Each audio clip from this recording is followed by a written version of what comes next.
Done. Are we live? Yep. Hey, we're back. Okay. Fixed. Fixed, indeed. I guess final thoughts on Spider-Man. You gonna keep playing it, John? Yep. I don't know if I'm gonna wait to see if Reese is available for them though. That's the only thing. I'll see what she's in the mood I think for. you're gonna really, as someone who liked Batman, I think you're really gonna like Spider-Man. I'm not surprised. Like I've enjoyed it so far.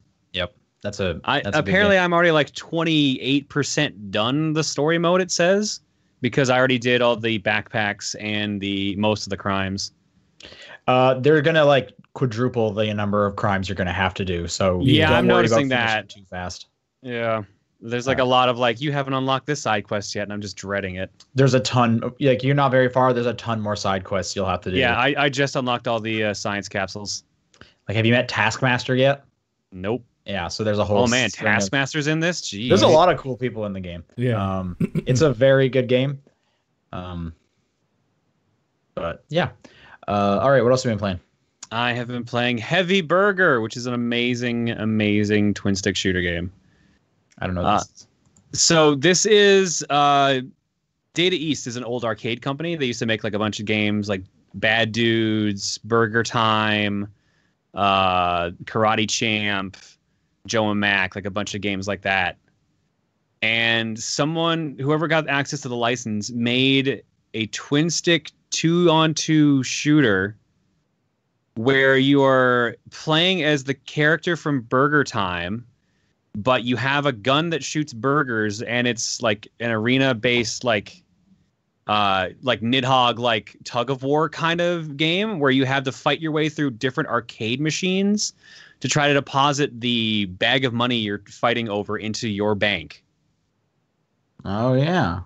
But like along the way, like you're getting attacked by enemies, like a bunch of martial artists in Karate Champ will attack you, like the bad dudes in Karnov will show up and try to fight you. In Heavy Barrel, like there's a bunch of tanks coming after you. In Side Pocket, there's like a bunch of pool balls bouncing around and they explode. It is very hectic, crazy, and incredibly fun. Looks That's good. Yeah. So it's up to 4 players. Obviously, it's team based, so you can either make it 3-on-1 or 2v2, whatever. There's a bunch of single player challenge modes you can do in it, and it's honestly pretty fun single player as well. So I honestly recommend it. No online multiplayer though, although apparently if you use I can never remember what the damn thing's called, Parsec. If you use Parsec, apparently you can play it multiplayer online. Cool. What is Parsec? Parsec is basically a system that connects people to your computer so that you can play a game together that normally doesn't have online multiplayer. So the game thinks there's local people there then? Yeah. Okay. All right. Cool. And it's like, I think someone said last night or the other night, it was like $8 on Steam. Yes. It is $9 Canadian. Yep. Highly recommend it if you have people to play with. And that's all I've been playing. Cool. So from there, I finished Call of Cthulhu, and as I figured, it did not stick the landing, as we were talking about. So, did you enjoy this game? I've heard pretty mediocre things.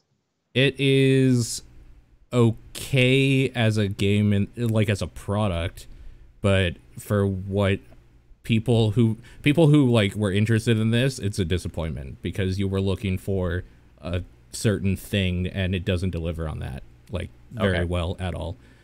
It's completely mediocre at best, so I wouldn't say that you would waste your money picking it up, but like you would probably waste your money picking it up. All right, don't recommend the game. It does some things well, but it doesn't do enough of those things well to recommend. I can see this being a sale thing. Picking it up for like $20 or something, it's probably totally fine. Right now, I think it's selling for like 50 Canadian. So it's a full price game?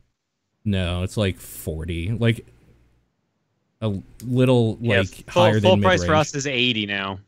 Yeah. Okay, well, I thought you meant like it was on sale for 50 or something. Okay. No, not sale.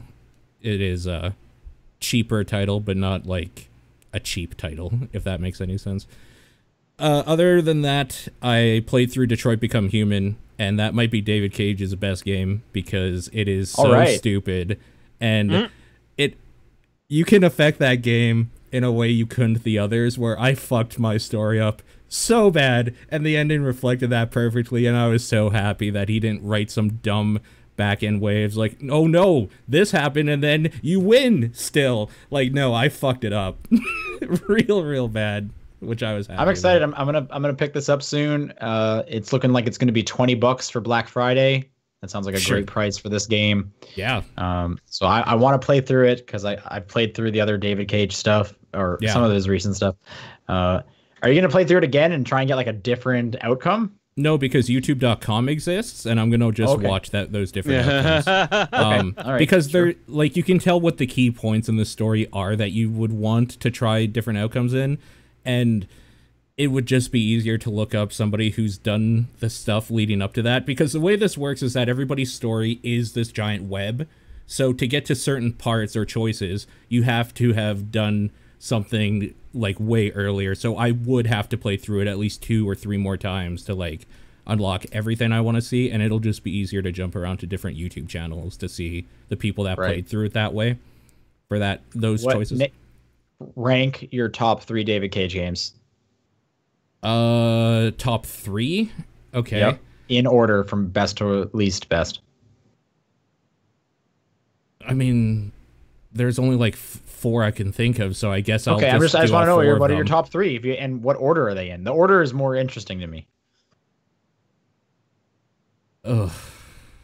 For the ones I've enjoyed, it's probably Detroit, Heavy Rain, and then Indigo Prophecy or Fahrenheit, depending on where you live. Okay. So Beyond is not on the top 3. Beyond is fucking garbage, and I hate it. Okay. Yeah. The one thing I will say about this is that it might make light of certain real life issues in this weird satirical way that like were like super detrimental to certain people in history and like kind of make it almost goofy because it's these weird androids going through that now, and like it's very heavy-handed in that way. But I don't know, it's just one of those things where David Cage is not the man to write good, subtle, like controversial shit. You're telling me from the guy that put a section in his last game about like Native American spirit demons that he might do something kind of like a little racy? No, it's not racy is the thing. Is that it's so just like on the nose and like not subtle at all that it almost is comedic in like a weird, uncomfortable way. It's not subtle. No, he's never really bad at it. It's like one of those things where like one of the first things you notice is that the androids have to go to the back of the bus because that's where androids go. Like, yeah, it's just shit like that where cool, amazing. It's just really good writing is what I'm getting at. Really, really on the nose. Okay, but I feel like the highlight of this game is that it's supposed to look really good, though.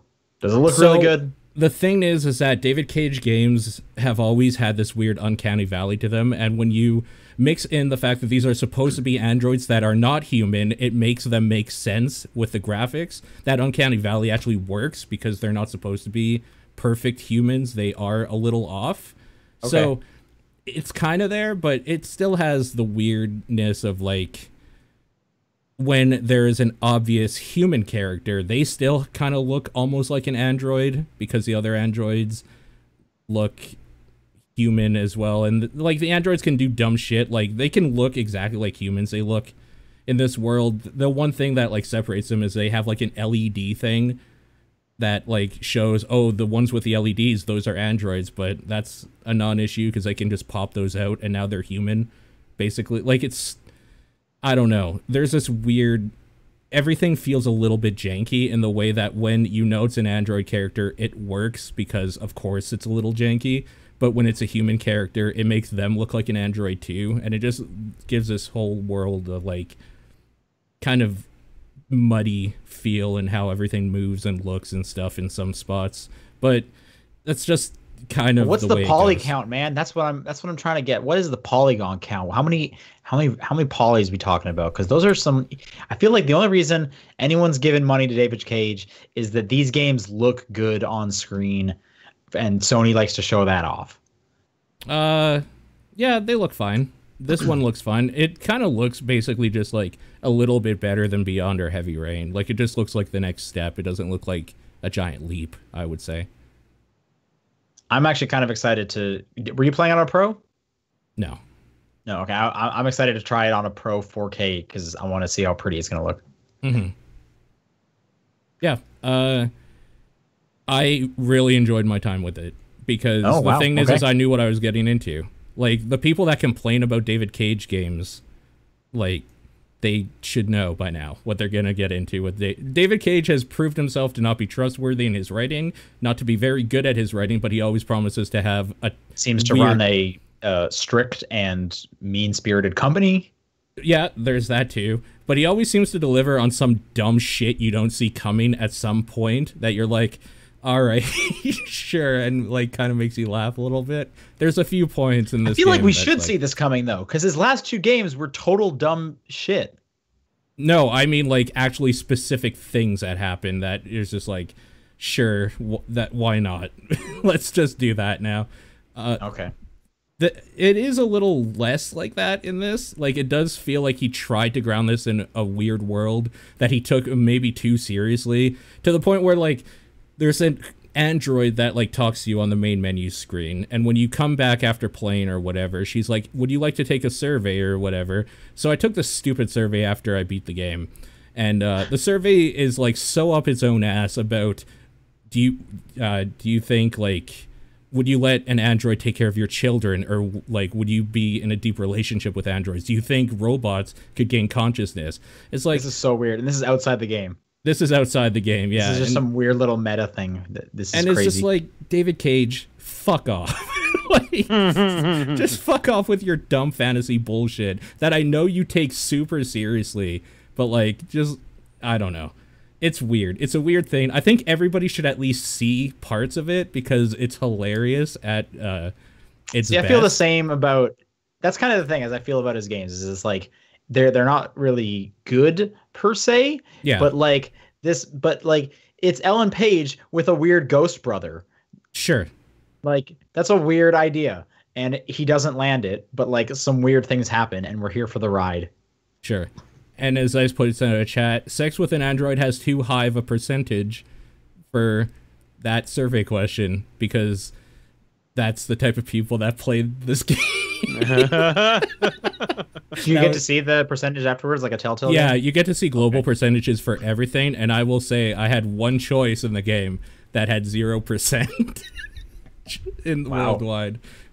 Because it is so dumb, I had to do it. I was like, I have to see why this would work, and it doesn't work. It's so out of character for the character it happens to. It's just out of nowhere, and it's amazing.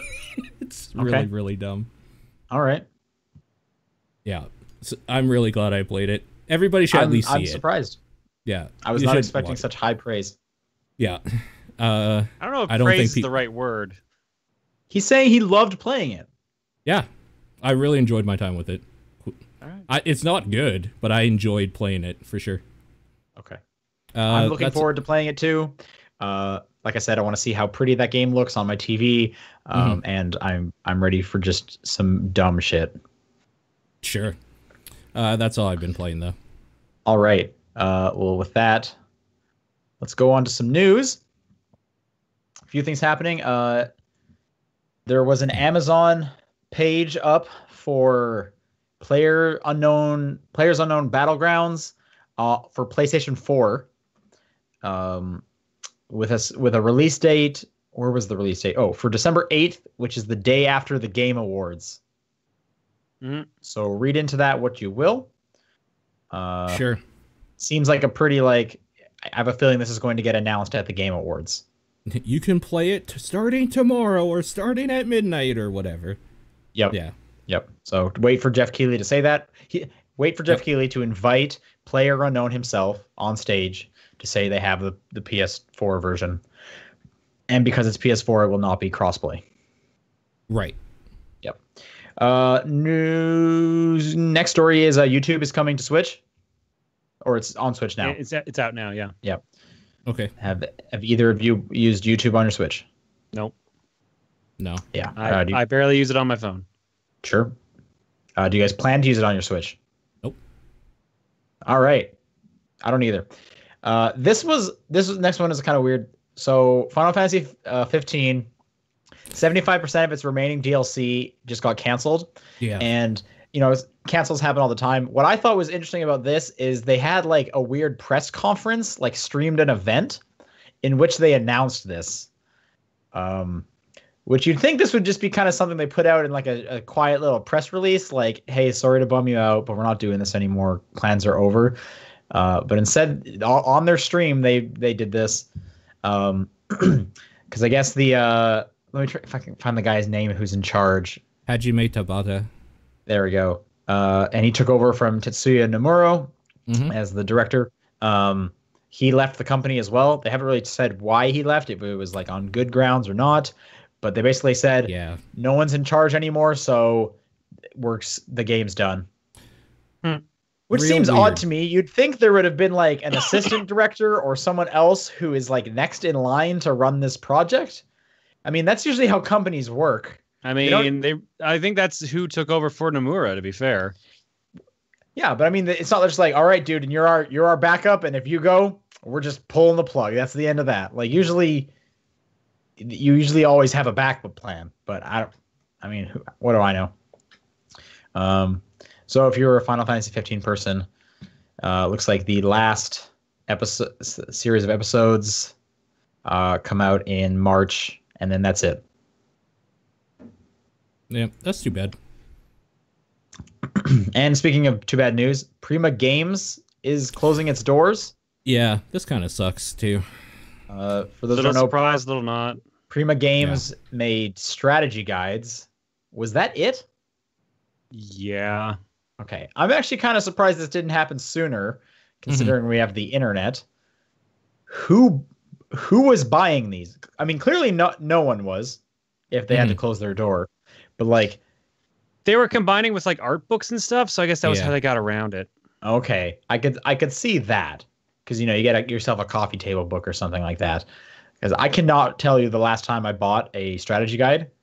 Probably the last like 5 strategy guides I received were through like my subscription to Nintendo Power over a decade ago. Yeah, that sounds about right. I think the way they stayed alive is they made deals with companies to include a book with deluxe editions of stuff.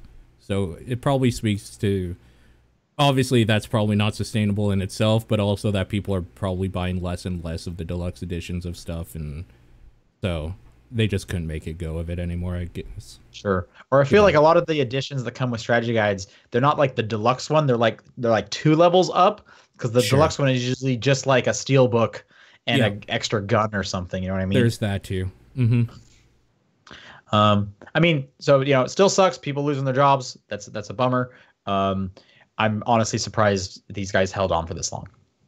It's a bummer because I like those art books. Like, I like flipping through them and stuff, but yeah, I'm part of the problem. I never just bought them, so. Sure. Yep. Yeah. Okay, and let's do some questions. topdownperspective@gmail.com is the email address. @TDP Podcast on Twitter, the Facebook group, the Discord channel, and John's P.O. Box are all great ways to send in your questions. I'll read this big one first from VGC Kenny. Excuse me.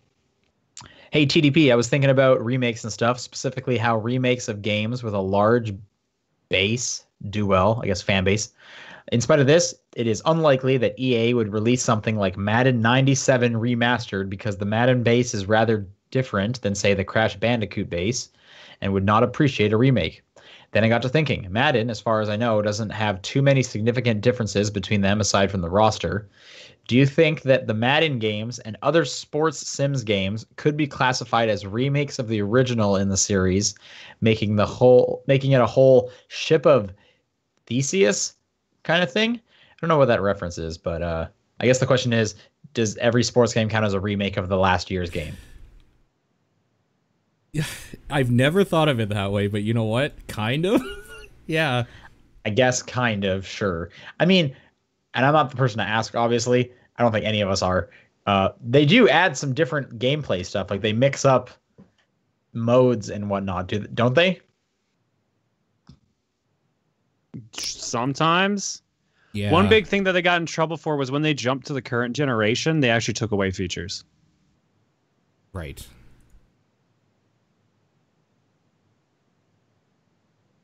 Well, you got to take them away so you can give them back in the next year.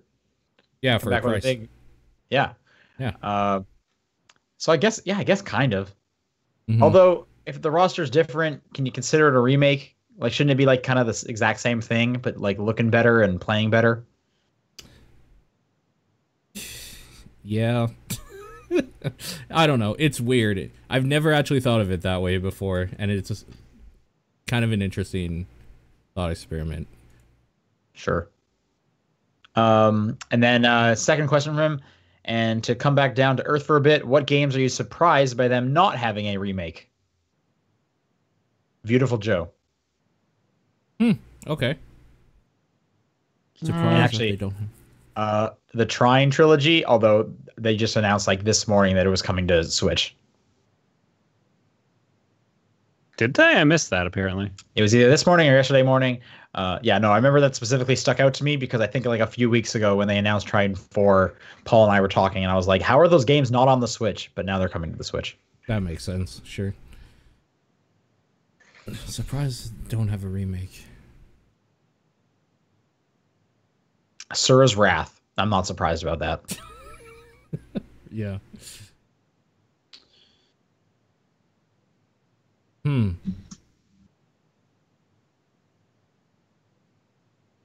Heavy Rain. I could see them doing like a remaster of Heavy Rain. I mean, they ported it to PS4 if that counts, but yeah. Did they? Yeah, they did. Oh, okay, well, I guess that kind of counts then. Sure. Viva Pinata.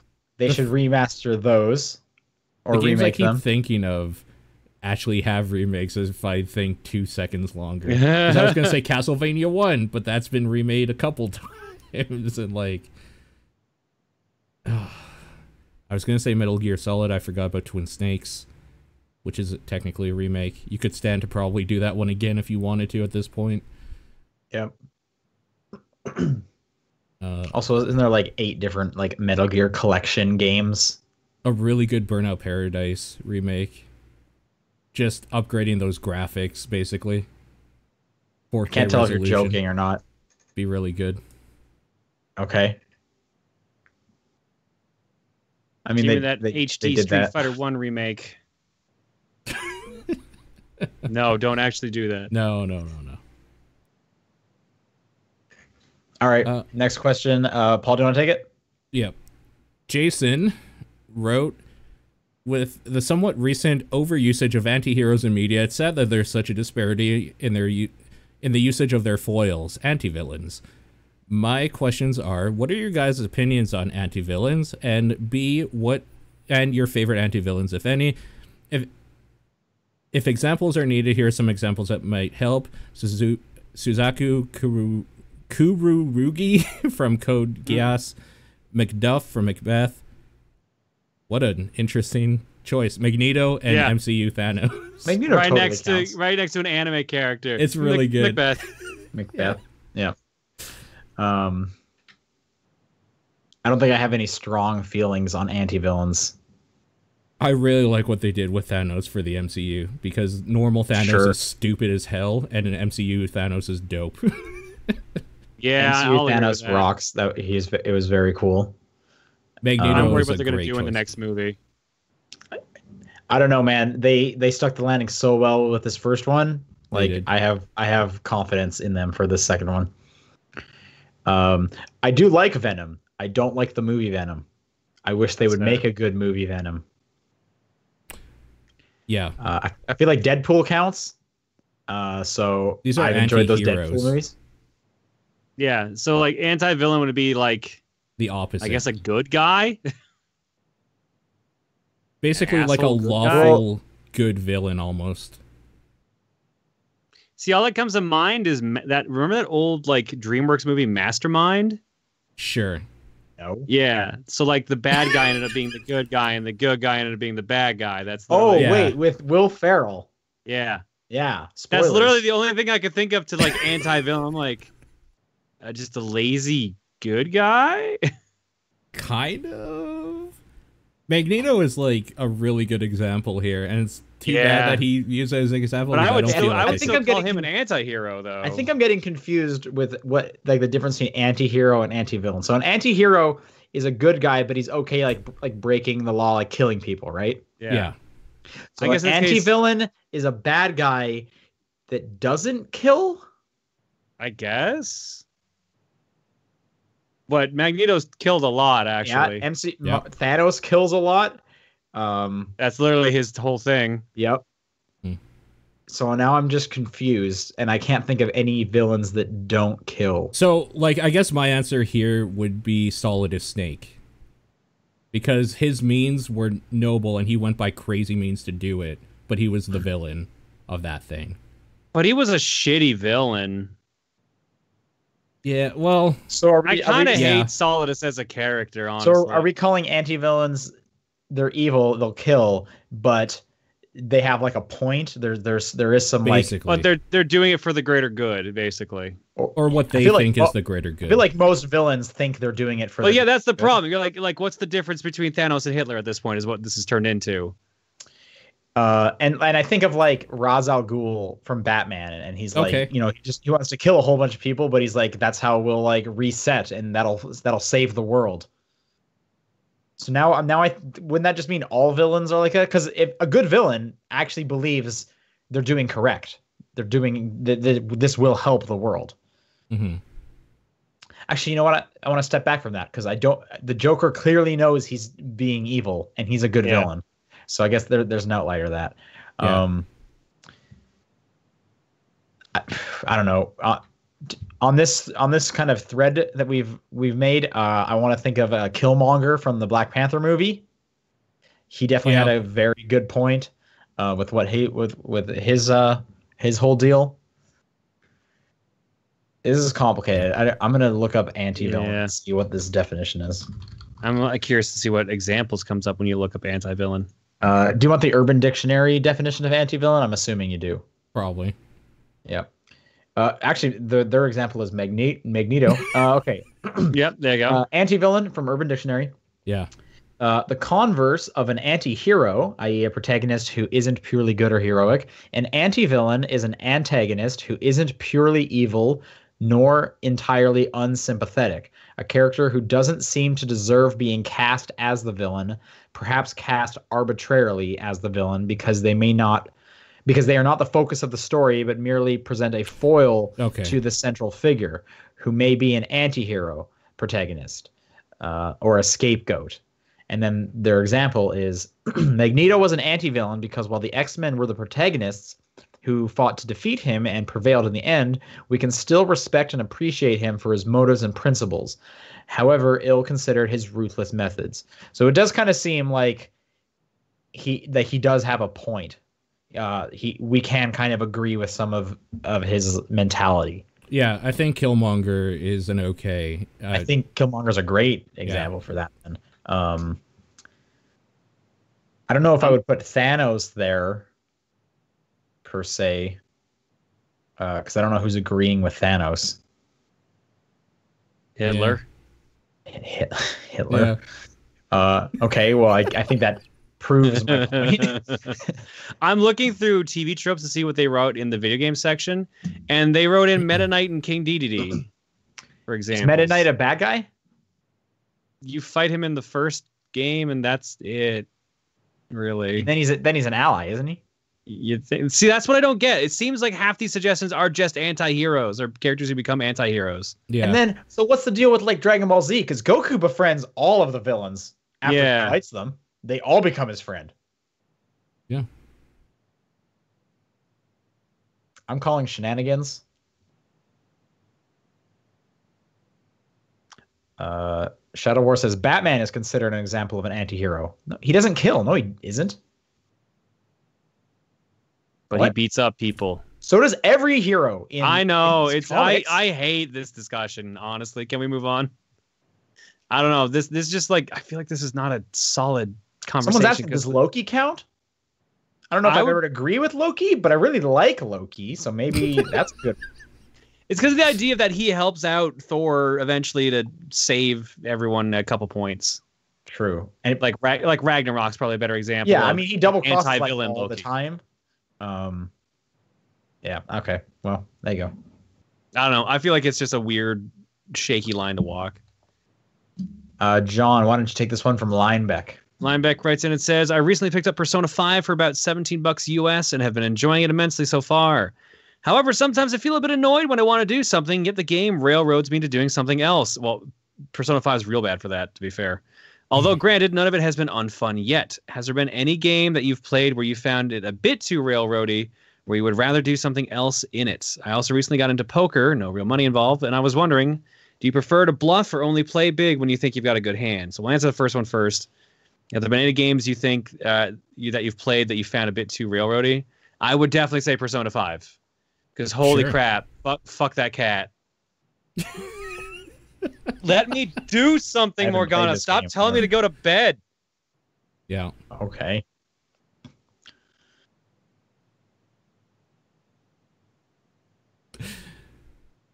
Too railroady. This seems like there should be so many examples, but I can't think of one. So a game where you wanted to do something else, but the game kind of pushed you to do this thing. It feels like you have options, but then the game's like, no, you have to do this instead.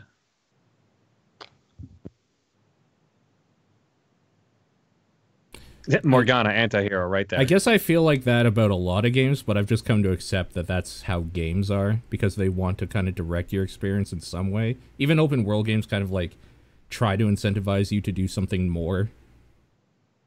I'm just trying to think. Too railroady is what I'm getting hung up on, where like I feel like it bothered you enough to even remember it. Because even like in Persona 5 is super railroady, but I just accepted that that's the way it is, so I didn't really care. Yeah, that's why I'm thinking maybe things aren't sticking out to me, because I'm usually kind of fine if the game is pushing me in a direction. I'm usually in the mindset of like, well, I kind of want to see like why are they doing this? What was the rationale? There was probably some decision behind this. The only thing that comes to mind on the other side is Final Fantasy 13, and I just remember that was like super like linear and like literal. You are just running down hallways. There was no like going off to the side doing anything. To be fair, I didn't play like the second half of that game, which I understand it does open up, but this is also not a great example, so whatever. Yeah, like Outlast, the reason I didn't like that game like at all was because I just felt there was no reason why I would be in this asylum at night with a camera. Like, it was just one of those things. It's like, yeah, but I don't want to go down that scary hallway because I'm going to die. And sure enough, something jumps out and tries to kill you. Like, it's so in some respects. I mean, that comes down to the point. It's like, well, why are you playing this game if you don't want to do that? That's kind of what I'm getting hung up on as well. Otherwise, my answer is officially just going to be any of the visual novels where it's like, I don't want to say that to this person, but I have to choose one of these three options that I don't agree with any of them. Because that's happened a couple times. But thou must. Yeah, no, I think you have a good point. Like, there has to be like you have to kind of give yourself over to the game's narrative in some way. And if you're just fighting it, it kind of comes to the question of like, maybe you should play a different game. This doesn't seem like the game for you if you're kind of, not gelling with it. Like, there has to be some like, you do have to like buy into it in some way. It's even with like haunted houses or anything scary. It's like, obviously this is not real, but you kind of need to play along with it or it's just not going to be fun. But thou must. But thou must. I like the but thou must that they put in Dragon Quest 11 or whatever the newer one is. There's one scene where one of the girls in your party is like, hey, we should really go do this thing to help out. And you can say no. And if you do, the girl just decides to do like a high kick right next to your face and just stops. And she's like, oh, sorry. I just really had to stretch my legs there. Anyways, you were saying? And then the prompt just comes back up. Nice. Is that game any good? I was looking into that. I've actually heard it's pretty good. If you like, I've heard good things. Yeah, it's really good. Okay, interesting. Also with poker, I don't play poker, but the bluff is funner to me because the mind games are always funner than the actual mechanics for card games for me. John, you play a lot of poker though. I used to. I'm not that good at it, but I usually tend to only play big when I have a good hand.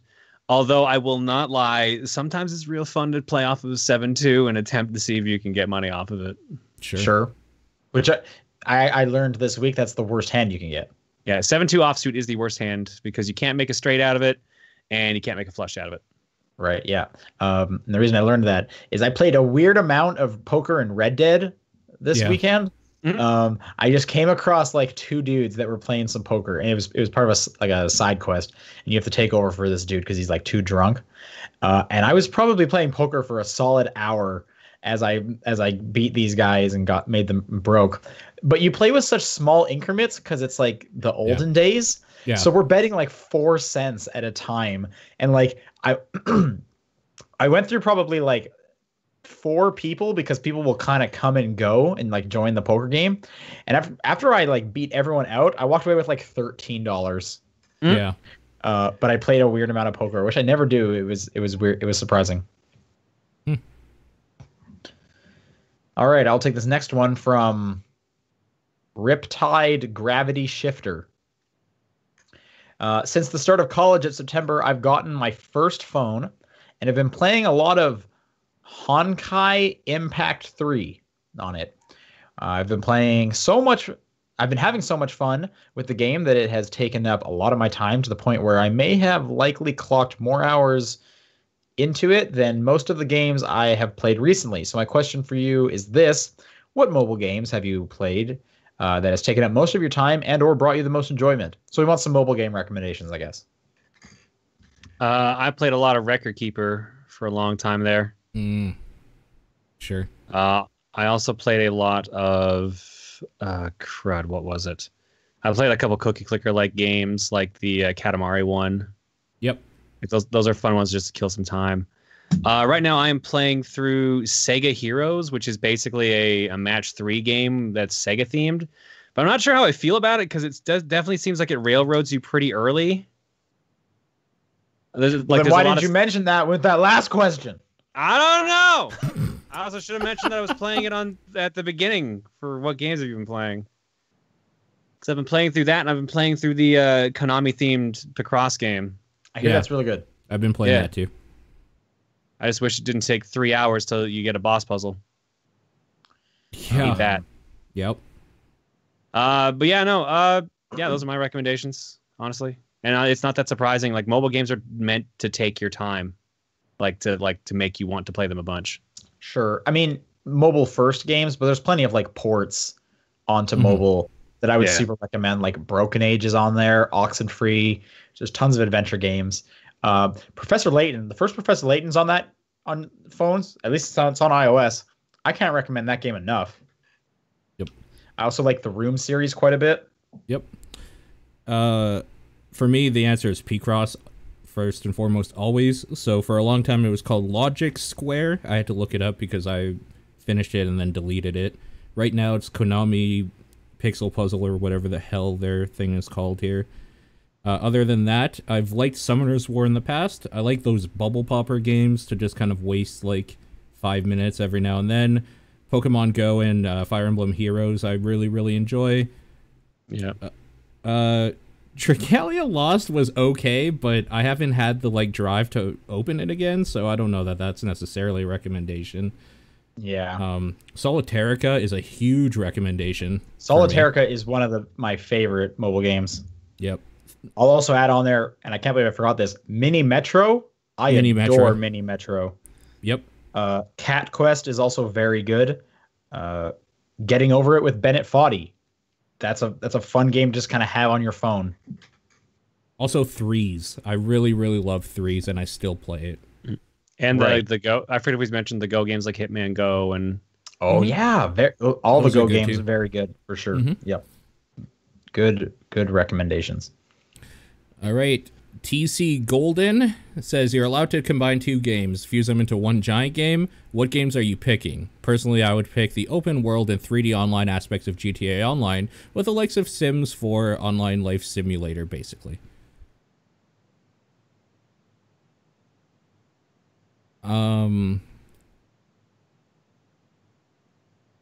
So the one thing I would like is an officially sanctioned, like, actual just giant Pokemon MMO, not just like a fan thing, but put all those those games together with an MMO. That would be amazing. You're right. Yeah. That would make so much money. Very good answer. I feel like an easy one is like I take Burnout Paradise and I combine it with like a modern racing game. So I guess Forza 4. Yeah. And then now it's still fresh and new. Sure. I want like a crazy sports game like NBA Jam, but made into an open world game where you have to like wander around the world and you randomly get challenged no matter, and then you have to learn how to play in the location you're in. So like if you get suddenly challenged to a pickup game in the middle of the street, you have to learn how to dodge cars while you're playing basketball. Okay. And just do stuff like that. And then like, oh no, you're out on a boat. And now you have to get used to like the boat physics while you're playing the basketball. And if you knock someone into the water, they're out while they swim back into the game. So now you've basically given yourself an advantage. This kind of just reminds me of Mario Tennis Aces, because they just kind of like walked around and like, oh, we're playing tennis here now, and you had to deal with the sort of, but I guess in more of like an MMO style aspect. I guess I just want like really weird, crazy locations in like a sports game. Sure. At first I was like, I would love Madden, but just replace all the football players with cars. But then I'm like, oh, that's just Rocket League. Rocket League's pretty good though. That's true. Can I just have like a new Pokemon trading card game? Just like a sequel? Yep. I'll take that. That'd be pretty good. Pokemon Pinball. Do another one of those. Yeah, sure. Where's my Kirby Tilt and Tumble? Yeah. Why is that not on my phone? Yeah, kind of. Because Nintendo barely knows what a phone is. Part-time UFO, though. Isn't that by the Kirby people? Dude, there's another recommendation. Yes. I love that thing.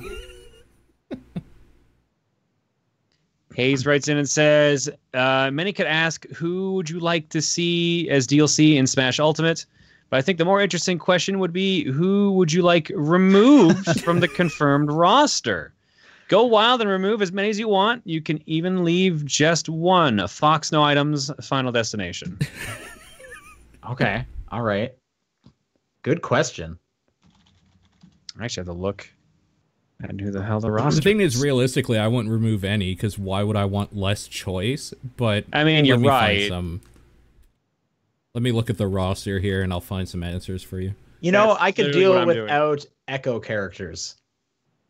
Either make them like different or don't put them in there. But yeah, like I don't really need Dark Pit. Yep. As much as I like Roy, who was basically one of the original Echo characters, you know, if you take them away or make them their own character, I would appreciate them more. Well, Roy's his own character now, though. But he was still super close to Marth basically when he first was put in there. Well, in Melee, but not when he was in 4. Well, I didn't play enough 4. They changed him a bunch in 4. Okay, good. That's what they should do. But then they made Roy, and then they made Chrom an echo of Roy. So like I feel like we've gone full circle here. Mm-hmm. Yeah, I would probably just say something like the clone. I don't need Chrom. I already have Marth and Lucina. Also, aren't they echo characters of each other? Chrom is an echo of Roy. And Lucina is an echo of Marth. Okay. I'll allow you to do that. I was gonna say I like Lucina better than Marth, so you can get rid of Marth and I'll keep Lucina. I'll let you do that if you let me keep Ken as a separate character, so I could have Ken and Ryu and Smash fight each other. Why not? Oh, again, my original point was you don't have to get rid of them. You can just make them like more different, so that they feel like a different character. Yeah. But okay, outside of Echo ones, because that's an easy answer. You got it. You got to eliminate some people. Who are you gonna eliminate? Pichu and Incineroar, because I don't care about either of them. Oh no, I'll keep Incineroar. He looks hilarious. Yeah. And Pichu's a joke character, man. I will agree with Pichu. Yeah, I hate characters that damage themselves. I do understand that that's another easy answer though. Like I feel like it's easy to say get rid of all the joke characters, but I want some joke characters in there. I don't need three. I don't need 3 versions of Link. I don't need Young Link and Toon Link. That's a good one. Yep. Actually, let's keep Toon Link. That's I probably don't even need Dr. Mario. Definitely do not need Dr. Mario. Nah, I disagree. I love Dr. Mario. I don't need Lucas. Can I get rid of current Mario because he has Cappy now, right? And can I just have regular Mario from the first Smash? No gimmicks, no FLUDD, no nothing. It's just Mario. Yeah, sure. I don't need Ganondorf. Isn't he just Captain Falcon? Yeah, more or less. He's changed enough that he's different, but he's not an Echo. I'm never gonna play as Ganondorf.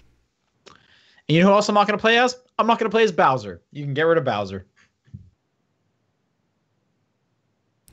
I'd get rid of Bowser Jr. because I fucking hate Bowser Jr. in everything. Bowser Jr.'s in this game? Yeah, he was in 4. I did not play a lot of 4. Let me tell you. Bowser Jr. and all the Koopalings. All the Koopalings are in Smash. They're his alts. Oh yeah, alts. Okay. Forgot about alts. I mean, we agree with the Mii fighters too, right? Like that's. Oh yeah. You know what? Yeah. I don't think this is a very controversial opinion. You can just get rid of Mii's from every single game. Yep. Okay. Done. Whoever wants to play as a Mii character. That's what I thought. See, the Sonic, you can get rid of Sonic. The worst part was I played at a friend's house. Actually, it was during the Coliseum. They had Nigel Thornberry as a Mii fighter, and that was actually kind of fun. Okay, but isn't it just based on like a different character? No, the brawler, sword fighter, and gunner are all like different-ish. Oh, unique moves. Yeah. Okay. Or they're like different versions of other characters' moves. Okay. Well, in my version, we don't have Mii's. Fair. Who are some characters that you would like? You can never touch this character. He must always be there from now on. Kirby. Oh, yeah, Kirby was the one I was thinking of. Yeah, Kirby has to stay. Kirby, Wii Fit trainer. That's hilarious. Ice climbers have to stay. I love them. I could take it or leave Ice Climbers. Yeah, I could. Captain Falcon. Captain Falcon has to be there. Captain Falcon has to stay for sure. I feel like if they were in the first game, they have to stay at this point. Kinda, yeah. Because they've earned it. You can kind of get rid of all of them. I could do without Yoshi. Besides us. Yoshi rocks. Yoshi rocks. You can make people into eggs. Yoshi rocks. And also, I remember back in Melee, like he was the guy that you do the home run contest with because he could put up like so much damage real quick. Oh yeah, Yoshi. With the flutter legs. The flutter kick, yeah. Out of the originals, I would get rid of Donkey Kong. Probably. No, if I had to. Nope. Then you've never picked someone up and walked off the stage. I keep him in because of his taunt. So just give his taunt to literally to sacrifice else. yourself with a dude on your back, and that's hilarious. Like Kirby, you eat someone and then you just walk off the stage, and that is always funny. It's true. You're that asshole. Got it. Yeah. Jigglypuff could get rid of. I don't see. Jigglypuff is another joke character, and I don't want to lose all. I don't want to make this game too serious. But she's also the initial roster, so that's probably like the only one for the initial roster I could get rid of. Yeah, like I'll defend Piranha Plant. I'm Team Piranha Plant. Yeah, I'm down for Piranha Plant. It's a funny addition. Yeah. It's kind of like the Wii Fit trainer. I'll also defend Wii Fit trainer and Game & Watch. Yeah. Were people not defending Game & Watch? Some people don't like Game & Watch. Wasn't there like some controversy recently about like racism in Game & Watch? Yeah. Native American symbols or something. Yeah. Yeah. And they're removing that. Yeah. Someone says, "Don't want it too serious, Sean. Get rid of Mario." Why you can't get rid of Mario? Mario's a serious dude. Get rid of Villager, but keep Isabelle. You know, I don't know. Villager's kind of silly. I like. Is Isabelle just a echo of Villager? No. Okay. I was never huge into Olimar, even though I liked that addition. I just never cared how he played. Yeah, that's fair. And I could not care less about Wolf.